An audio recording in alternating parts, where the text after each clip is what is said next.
தரமான துணிகள் குறைவான விலையில கிடைக்கும் போது நமக்கு எதுக்கு மாத்தது? ஃபேண்டாஸ்டிக் ஜெயச்சந்திரன் பள்ளிக்கரணை. இனிமே நடக்க போற ஒரு விஷயத்தை இவங்க எப்படி முன்னாடியே எழுதுனாங்க, அப்படியே ஞானக்கண் கொண்டு எழுதிட்டாங்கன்னு சொல்லலாமா? மலாய் நாட்டுல போய் அங்க இருந்த அந்த மன்னனோட பொண்ணை ராஜேந்திர சோழன் கல்யாணம் பண்ணியும் கூட்டு வர்றாரு. இதெல்லாம் வரலாற்றுல உள்ள செய்திகள். சோழர்கள் காலத்துல சாதி இல்லை, அப்படி சாதியே இல்லைன்றப்ப எப்படி ராஜராஜ சோழன் வந்து எங்க ஜாதின்னு அவன் அடிச்சுக்கிறாங்க. அதெல்லாம் எவ்வளவு பெரிய பைத்தியக்காரத்தனம்னு நல்லா யோசிப்பாங்க. முக்கியமா மனு நீதியை தூக்கி பிடிச்சவங்க கிடையாது சோழர்கள்.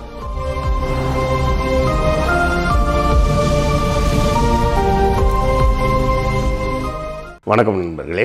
உங்களுக்கு எல்லாருக்கும் திருப்பி இந்த ஒரு கேள்வி இருந்துகிட்டே இருக்கும். எல்லாத்தையும் விட்டுட்டு எதுக்குடா இவர் பொன்னியின் செல்வனையே பிடிச்சிட்டு தொங்குறாரு அப்படின்னு. நியாயமான கேள்வி தான். எதனால் அதையே பிடிச்சிட்டு தொங்கிட்டு இருக்கோன்னா, உண்மையான நமது தமிழ் மன்னர்களோட பெருமை என்னன்றதை விட்டுட்டு வேறு எதையோ நம்ம பெருமைன்னு நினச்சிக்கிறோம். அதுதான் பிரச்சனையே. இந்த மாதிரி கதைகள், இந்த மாதிரி பேய் கதைங்க, இவங்க சௌரியத்துக்கு அடிச்சு விட்ற கதைங்க எல்லாம் தான் வர பிரச்சனை. என்னென்னா, முக்கியமான விஷயத்தை மறந்துட்டு முக்கியம் இல்லாத விஷயங்களெல்லாம் பெருசாக நம்ம தூக்கி தலையில் வச்சு கொண்டாடுறோம். ராஜேந்திர சோழனை எடுத்துக்கிட்டோம்னா, அவனோட மிகப்பெரிய சிறப்பு என்னென்னா சண்டை போடுறதுன்னு எல்லாம் நினச்சிட்டு இருக்கோம். சண்டை போடுறதெல்லாம் கிடையாது. அவனுடைய மேனேஜ்மெண்ட் நாலேஜ். இப்போ சொல்கிறாங்களே எம்பிஏன்னு, அந்த மாதிரி அது வந்து பிஸ்னஸ் அட்மினிஸ்ட்ரேஷனை சொல்ல, மிலிட்ரி அட்மினிஸ்ட்ரேஷனில் அவனுக்கு அது என்ன, அந்த காலத்துலேயே அவருக்கு மிலிட்ரி அட்மினிஸ்ட்ரேஷன்லாம் தெரியுமான்னா வேணா அந்த இங்கிலீஷ் பேர் தெரியாது. ஆனால் அவர் செஞ்ச அந்த வேலைக்கு அதுதானே பேர். இங்கிலீஷில் சொன்னால் மிலிட்ரி அட்மினிஸ்ட்ரேஷன் தான் சொல்லணும். இராணுவ மேலாண்மைன்னு சொல்லலாம் தமிழில் சொன்னால். என்ன அப்படி பெரிய மேலாண்மை அப்படின்னா, ஒன்றும் இல்லைங்க. இப்போ நீங்கள் ஃப்ரெண்ட்ஸ் எல்லாம் சேர்ந்து ஒரு டூர் போகலாம் அது இதுன்னு பிளான் பண்ணி ஒரு 20 பேர் போகிறீங்கன்னா அதுக்குள்ளே எவ்வளோ குழப்பம் வரும், எவ்வளோ பிரச்சனை வரும். அந்த பிளானை எக்ஸிக்யூட் பண்ணுறதுக்குள்ளே எவ்வளோ கஷ்டப்பட்டுருப்பீங்க. இதே இது யோசிச்சு பாருங்கள். அந்த காலத்தில் 1000 வருஷத்துக்கு முன்னாடி ஒரு 9 லட்சம் படை வீரர்கள், 9 லட்சம் படை வீரர்கள் மட்டும். அப்போனா அதுக்கோட சப்போர்ட் ஸ்டாஃப் என்னெல்லாம் இருந்திருப்பாங்கன்னு பாருங்கள்.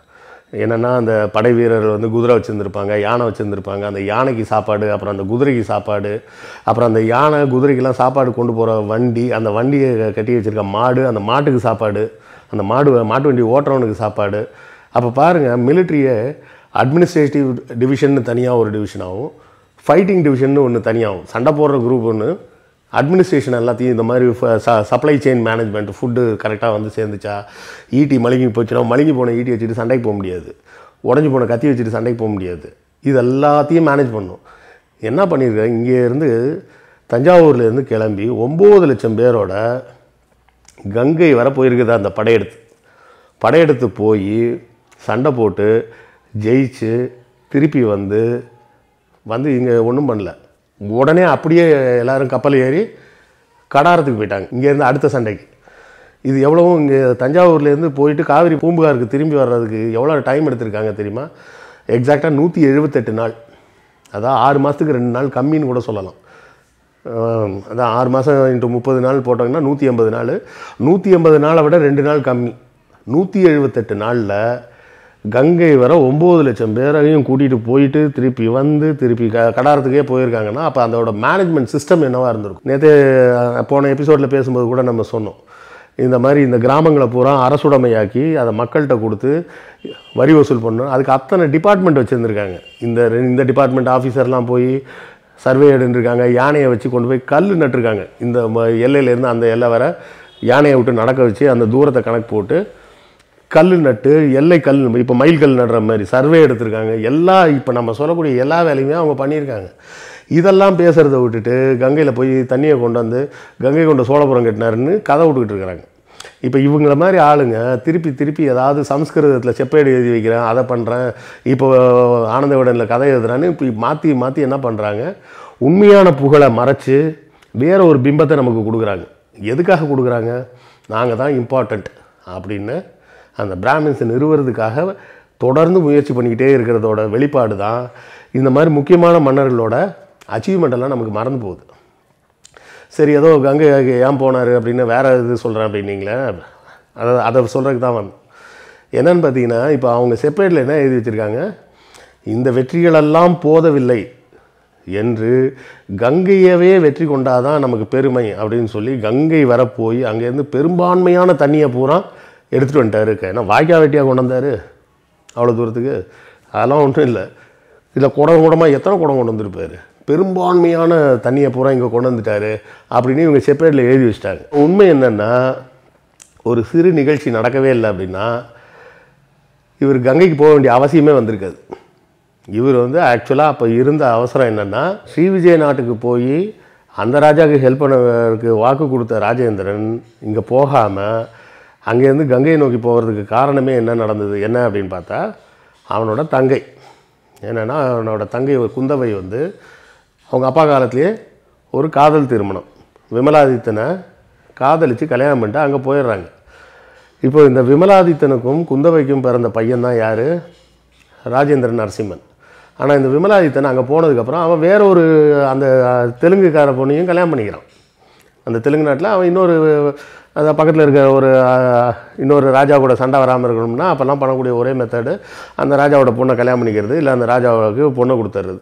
இதுதான் அப்போ உள்ள மெத்தடு. ஸோ அப்போது அந்த இன்னொரு தெலுங்கு நாட்டுக்கு பொண்ணையும் கல்யாணம் பண்ணியிருக்கான். இப்போ என்ன ஆகுது, குந்தவைக்கு ஒரு பையன் இருக்கான். அந்த பையனுக்கு பேர் அவங்க அண்ணன் பேர் தான் வைக்கிறா, ராஜேந்திரன் அப்படின்றது தான் ராஜேந்திர நரசிம்மன் பேர் வைக்கிறா. இந்த ராஜேந்திர நரசிம்மன் இவ குந்தவை தான் பட்டத்து ராணி. அப்போ பட்டத்து ராணி தான் அவள் பையன் தான் அடுத்த ராஜாவாக ஆகணும். ஆனால் அந்த தெலுங்குக்கார ராணி இருக்குது பார்த்தீங்களா, அந்த ராணிக்கும் இன்னொரு பையன் இருக்கான். அவனும் இவங்க ரெண்டு பேருக்கும் கிட்டத்தட்ட சம வயசுன்னு கூட வச்சுக்கலாம். நீங்கள் இங்கே நம்ம நாம் தமிழர் இருக்க தம்பிங்க எல்லாரையும் வந்தேரின்னு சொல்கிறாங்களே, அதே மாதிரி ராஜேந்திர நரசிம்மனை எடுத்துக்கிட்டோம்னா தெலுங்கு நாட்டில் இப்போ நாட்டுக்காரங்களை பொறுத்தவரை அவன் வந்தேரி தானே, அந்த வந்தேரின்ற பேர் தானே வரும். அதாவது மண்ணின் மைந்தன் அப்படின்ற பேர் இல்லைல்ல இவனுக்கு. ஏன்னா பாதி தமிழ்நாடு பாதி தெலுங்கு அவன். ஆனால் இன்னொரு ரெண்டாவது இளவரசன் முழுக்க 100% அவன் தெலுங்கு. அப்போ அங்கே இருக்கிற வேறு சில மந்திரிகள்லாம் சேர்ந்து சதி வேலைகள் பண்ணி இந்த ராஜேந்திர நரசிம்மனை தூக்கிட்டு விமலாதித்தனோட ரெண்டாவது பையனை மன்னன் ஆக்கணும்னு பிளான் பண்ணுறாங்க. அப்போ ஆப்வியஸ்லி அடுத்த வேலை என்ன நடக்கும், ராஜேந்திர நரசிம்மன் என்ன செய்வான், அவங்க மாமாவே பெரிய சக்கரவர்த்தி, ஒரு பெரிய சாம்ராஜ்யத்தோட சக்கரவர்த்தி ராஜேந்திர சோழன் இருக்கும்போது என்ன பண்ணுவார், மாமாட்ட தான் வருவார் ஹெல்ப்புக்கு. மாமா இது மாதிரி நம்மளை எல்லோரும் போட்டு தரலான்னு பார்க்குறாங்க. நீ ஒன்றும் கவலைப்படாத மருமகனே, நான் வரேன் அப்படின்னு சொல்லிட்டு எல்லா படையும் கூட்டிகிட்டு போகிறார். இல்லைனா நான் மருமகன் பிரச்சனை இல்லைனா இவர் வடக்க சண்டைக்கு போக வேண்டிய அவசியமே கிடையாது. ஏன்னா விமலாதித்தனும் குந்தவையும் கல்யாணம் பண்ணதுக்கப்புறம் இவங்க இந்த கிழக்கு கடற்கரை பக்கமாக சண்டைக்கு போகவே இல்லை. ராஜராஜ சோழன் காலத்துலேயும் சரி, ராஜேந்திர சோழன் காலத்துலேயும். ஏன்னா அவங்க சொந்தக்காரங்க தான் அங்கே இருக்காங்க, அவங்களும் இவங்களுக்கு கட்டுப்பட்ட மன்னர்களாக இருக்காங்க. அதனால எந்த பிரச்சனையும் வராது, எல்லாமே உள்நாட்டு பிரச்சனையாக தான் இருக்குன்றதுனால எல்லாம் அவங்களே பார்த்துப்பாங்க. இவங்க போக வேண்டிய அவசியமே இல்லாமல் இருந்தது. இந்த மருமகனுக்கு பட்டம் சூடுற பிரச்சனை வந்ததுனால தான் ராஜேந்திர சோழன் என்ன பண்ணுறாரு, நேராக கிளம்பி இந்த 9 லட்சம் படை வீரர்களையும் கொண்டுக்கிட்டு கிளம்புறாரு. கிளம்பி போய் இந்த வேங்கி நாட்டில் போய் மேலே சாளுக்கியர் கீழே சாளுக்கியர் நீங்கள் எல்லோரும் எங்கெல்லாம் பிரச்சனை, மருமகனுக்கு இன்னொரு 50 வருஷத்துக்கு ஆட்சிக்கு எந்த தொல்லையும் வரக்கூடாதுன்ற அளவுக்கு எதிரி மன்னர்கள் சுற்று வட்டாரத்தில் யாருமே இருக்கக்கூடாதுன்னு எல்லாரையும் போட்டு தள்ளிட்டு அவர் வேறு எங்கேயும் போகலை, அங்கேயே இருந்துட்டார். எங்கள் மருமகனுக்கு முடி சூட்டிட்டு அங்கேயே இருந்துடுறாரு. மிச்சம் இருக்கிற படைகள் தான் என்ன பண்ணுறாங்க, திருப்பி அதுக்கும் தாண்டி வடக்க போகிறாங்க. எதுக்கு, வேறு ஏதாவது ஒரு ஒப்பந்தம் போட்டு வச்சுருப்பாங்கல்ல, அவனை ராஜாவாக்குனா நான் உனக்கு இப்படி பண்ணுறேன்னு, இவனை ராஜாவாக்குனா நான் இப்படி பண்ணுறேன்னு ஏதாவது ஒப்பந்தம் இருக்கும். அதனால தான் அந்த ஒட்ட தேசம், கலிங்கம், வங்கம்னு எல்லா நாடுகளையும் யாரெல்லாம் இந்த இரண்டாவது இளவரசனுக்கு சப்போர்ட் பண்ணுறதுக்கு ரெடியாக இருந்தாங்களோ அவங்க எல்லாரையும் போய் போட்டு தள்ளுறதுக்கு தான் இவங்க படை இங்கேருந்து போச்சே தவிர கங்கையிலேருந்து நீர் எடுத்துகிட்டு வர்றதுக்கெலாம் இல்லை. ஆனால் இவங்க விவரமாக என்ன பண்ணிட்டாங்க, இவர் தன்னுடைய குடும்பத்துக்குள்ளே ஒரு ஆட்சி பிரச்சனை வருதுன்னா இப்போவே அப்படி தான் இருக்கும்போது அப்போவும் அப்படி தானே இருந்திருக்கும், எப்பவும் அப்படி தான் இருக்கும். ஒரு குடும்பத்துக்குள்ளே ஒருத்தர் பதவிக்கு வர வேண்டிய இடத்துல அவனோட பதவியை காலி பண்ணுறதுக்கு ஒருத்தன் பிளான் பண்ணுறான் அப்படின்னு சொன்னால் அதுக்கு என்ன வேலை செய்ய முடியுமோ அந்த வேலையை செய்வாங்க. இவர் தன்னுடைய மருமகனுக்கு இந்த பிரச்சனை வரக்கூடாதுன்னு சொல்லி தான் சண்டைக்கு போகிறார். சண்டைக்கு போய் எல்லாம் முடிச்சுட்டு சொந்தம் இன்னும் கொஞ்சம் நெருக்கமாகணும்னு என்ன பண்ணுறாரு, தன்னுடைய பெண் ராஜேந்திர சோழனுக்கு 3 பசங்க ஒரு பொண்ணு, அக்கம்மான்னு பேர். அந்த அக்கம்மாவை ராஜேந்திர நரசிம்மனுக்கு கல்யாணமும் பண்ணி கொடுத்துட்றாரு. அதாவது முதல்ல அப்பா காலத்தில் தங்கச்சியை கல்யாணம் பண்ணி கொடுத்தாங்க, அப்புறம் இவர் காலத்தில் இவர் பொண்ணை கல்யாணம் பண்ணி கொடுக்குறாரு. கல்யாணம் பண்ணி கொடுத்து அவரை அங்கேயே அரசனாக்கிட்டு சுற்று பகுதியில் இருந்த எல்லா இடத்தையும் காலி பண்ணி அப்போ முக்கியமாக மானிய கேடத்தை அப்போ தான் ஜெயிக்கிறாருன்னு சொல்கிறாங்க. இந்த மானிய கேடம்ன்றது அந்த காலத்துலேயே ராஜராஜன் காலத்துலேயே ராஜராஜனால் வெல்ல முடியாத ஒரு பகுதியாக இருந்தது. ஏக்கா ராஜராஜன் வந்து எல்லா இடத்துலையும் ஜெயிச்சிட்டாருலாம் சொல்ல, அவர் அட்மினிஸ்ட்ரேஷனில் பெரிய கிங், சண்டையிலையும் பெரிய கிங் தான்.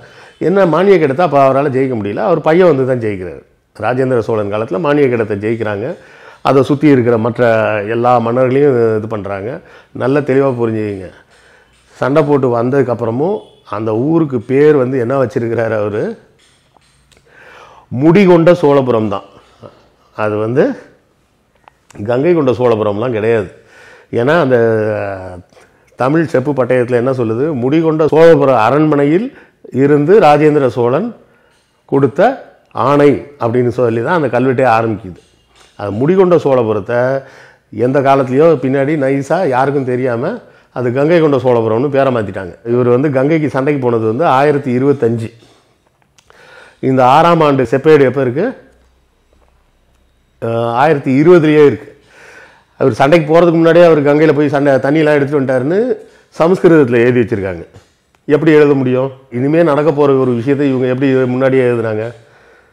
அப்படியே ஞானக்கண் கொண்டு எழுதிட்டாங்கன்னு சொல்லலாமா? ஞானக்கண்லாம் ஒன்றும் இல்லை, பின்னாடியெல்லாம் நடந்து முடிஞ்சதுக்கப்புறமா அந்த ஊரெல்லாம் அதுவும் பார்த்தீங்கன்னா 25 போய் சண்டைக்கு போகிறாரு.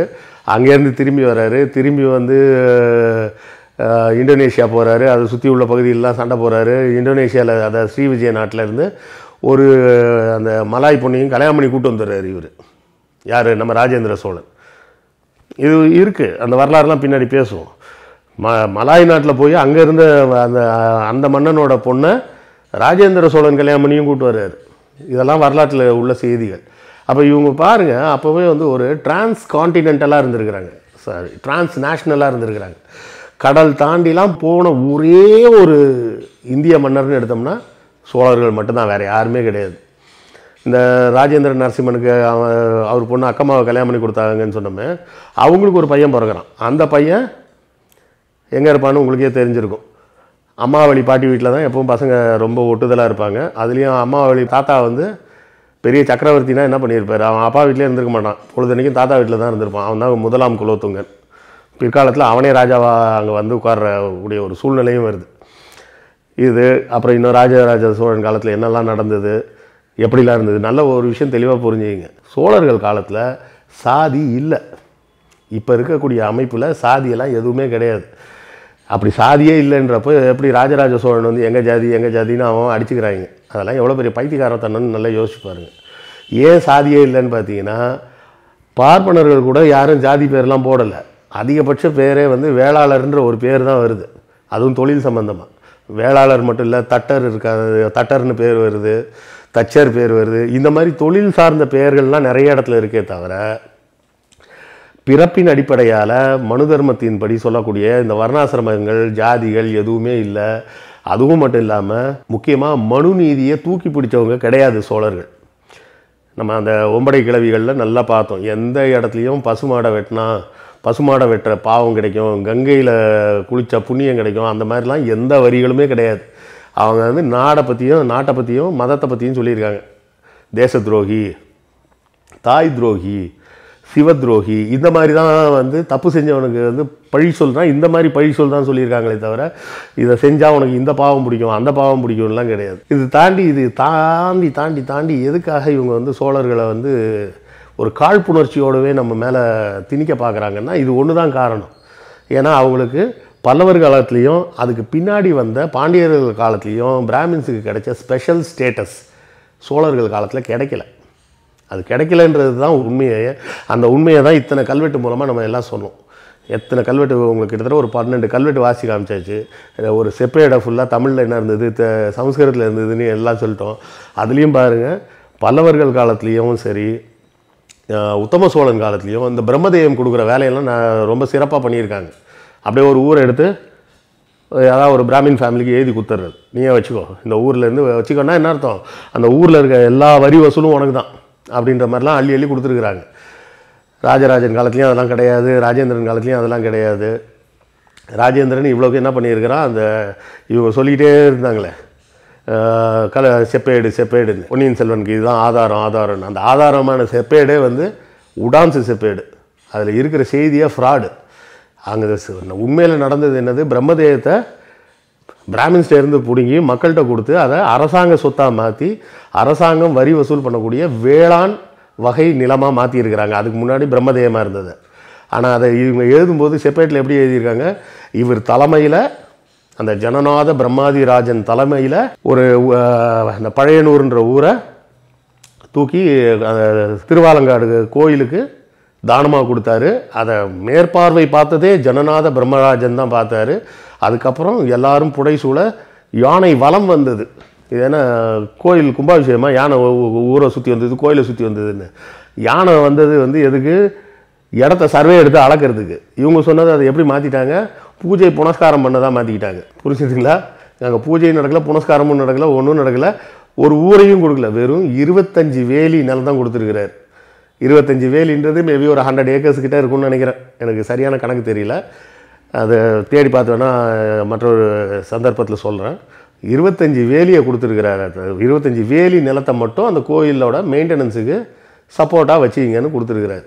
இதை எப்படிலாம் சுற்றி வளைச்சி வளைச்சி வளைச்சி நமக்கு எழுதி வச்சுருக்காங்க பாருங்க. செப்பேடு காலத்திலேயே இந்த ஃப்ராடு நடந்திருக்குன்னா இப்போ இன்னும் என்னெல்லாம் ஃப்ராடு பண்ணுவாங்கன்றதில் நம்ம தான் தெளிவாக இருந்துக்கணும். தொடர்ந்து பேசுவோம்.